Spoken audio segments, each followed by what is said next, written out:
Hi guys! Welcome to our channel. So, ito po yung first video namin. And yeah, so don't forget to like, subscribe, and leave a comment.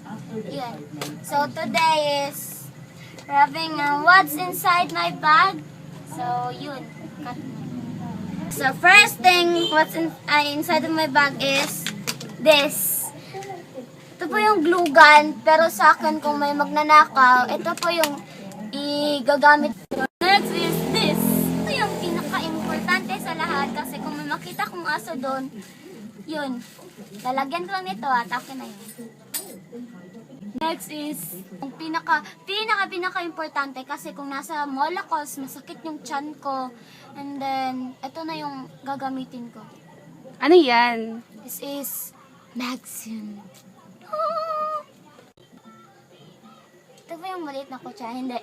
Joke lang. Ito yung para sa ears. So, kung nasa restaurant ako, gagamitin ko ito. Lilinisin ko yung ears ko. Diba?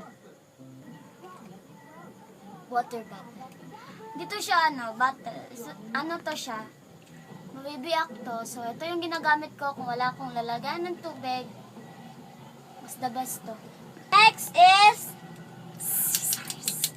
So, in case of emergency, like, may masabit sa shorts ko, guguntingin ko lang, tapos kung may mga kidnappers doon, sasakin. Next is dudu. Favorite ko to, promise. Ito yung pag nasasad ako, lalagay ko lang. Paano ba to? Whatever. Next is Johnson. So, kung like madudumin ako, sasabunin ko lang. Tapos, yeah. Wala na. Ubus na. Thank you guys for watching. Don't forget to subscribe or leave a comment.